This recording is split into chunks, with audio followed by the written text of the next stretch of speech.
तो हेलो दोस्तों, आप सभी का स्वागत है आपके अपने YouTube channel air force navy study पर।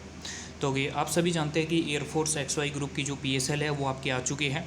और सबसे अच्छी बात खुशी की यही है कि कोविड की वजह से जिन कैंडिडेट्स को आशा नहीं थी कि उनका PSL में नाम आएगा, उनके कम मार्क्स थे या पासिंग मार्क्स के लगभग थे, तो उनको एक खुशी यहाँ पर मिल सकती है कि आपका PSL में जो आपका कट ऑफ मार्क्स है, जो फर्स्ट फेज़ में गई थी उस समय की कट ऑफ फेज़ जो गई थी उसी की गई है। X ग्रुप की भी पासिंग कट ऑफ गई है और Y ग्रुप की पासिंग कट ऑफ भी PSL कट ऑफ आपकी गई है। अब यहाँ पर मेन बात है कि जो X ग्रुप के कैंडिडेट्स जिनका PSL में यहाँ पर नाम आया है, तो वो कई कैंडिडेट्स यहाँ पर कमेंट कर रहे हैं कि सर इनरोलमेंट में मेरा हो जाएगा या स्टैंड बाई में आएगा। तो इस बार इस वीडियो में हम डिस्कशन करने वाले हैं। अब कई कैंडिडेट्स कह रहे हैं कि एयरफोर्स में वैकेंसीज इंक्रीज़ हो गई है, क्योंकि एयरफोर्स में जो PSL है आप देख सकते हैं। अब की बार PSL सबसे पहले X ग्रुप की बात करते हैं, फिर Y ग्रुप की बात करते हैं। अब X ग्रुप के बारे में बात करें तो आप यहाँ पर नीचे की तरफ स्क्रॉल करते 144 पेज पर जाते हैं तो आपको कुछ इस तरह का इंटरफेस है वो यहाँ पर नज़र आता है। इसमें आप देख सकते हैं लगभग 5,969 कैंडिडेट्स यहाँ पर लिए गए हैं। ठीक है, अब यहाँ पर हम बात करें तो लगभग 6,000 कैंडिडेट्स ये यहाँ पर हैं। अब आप पहले देखेंगे कि PSL जब पहले आपकी आती थी, यानी कि 2019 में जब PSL आती थी, तो उस समय क्या होता था कि आपके लगभग जो कैंडिडेट्स लिए जाते थे वो 3500 कैंडिडेट्स, 3100 कैंडिडेट्स ऐसे कुछ है वो PSL में लिए जाते थे।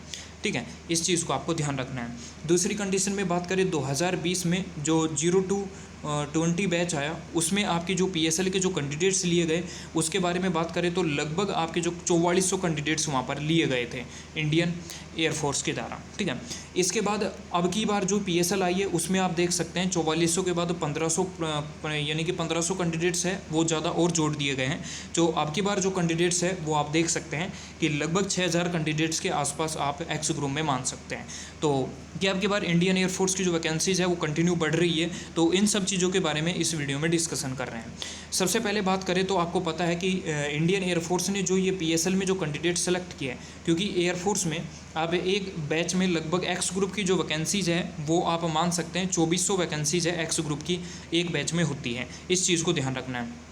अब कोविड के कारण आपका मार्च का एग्ज़ाम नहीं हुआ, तो उस समय आप ये बैच आपको फिनिश मानिए, क्योंकि पिछली बार जो मार्च में एग्ज़ाम आपका नहीं हुआ था वो आपका एग्ज़ाम नवंबर में हुआ था। ठीक है, तो उसके कारण आपका जो पहली वाली लिस्ट है और उस मार्च वाले बैच को इसमें मर्ज कर दिया गया था। ठीक है, जो पुरानी लिस्ट से 2020 वाली से उठा लिया गया था। इसी प्रकार इंडियन एयरफोर्स ने आगे के बारे में, फ्यूचर के बारे में सोचकर इस लिस्ट को जारी किया है और उसमें सभी पास आउट कैंडिडेट्स को यहाँ से उठा लिया गया है।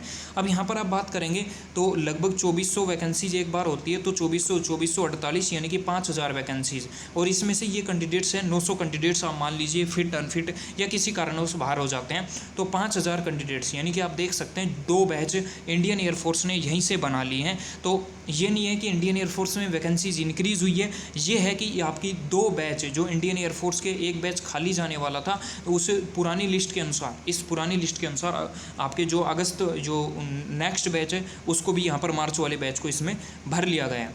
इसी प्रकार Y ग्रुप कैंडिडेट्स के बारे में भी डिस्कशन कर लेते हैं। तो यहाँ पर Y ग्रुप कैंडिडेट्स के बारे में डिस्कशन करें तो आप यहाँ पर देखेंगे कि पासिंग कट ऑफ ही यहाँ पर गई है और टोटल जो कैंडिडेट्स है वो यहाँ पर हम डिस्कशन करें तो लास्ट में आप मिलेंगे कि 4841 कैंडिडेट्स यहाँ पर लिए गए हैं। तो आप देख सकते हैं कि पिछले वैकेंसी के लगभग इंडियन Y ग्रुप के बारे में डिस्कशन करें तो Y ग्रुप में वैकेंसीज जरूर हर बार इंक्रीज़ हो रही हैं, क्योंकि पहले जो वैकेंसीज है लगभग 1000+ कैंडिडेट्स लिए जाते थे, फिर 1100+ जाने लगे।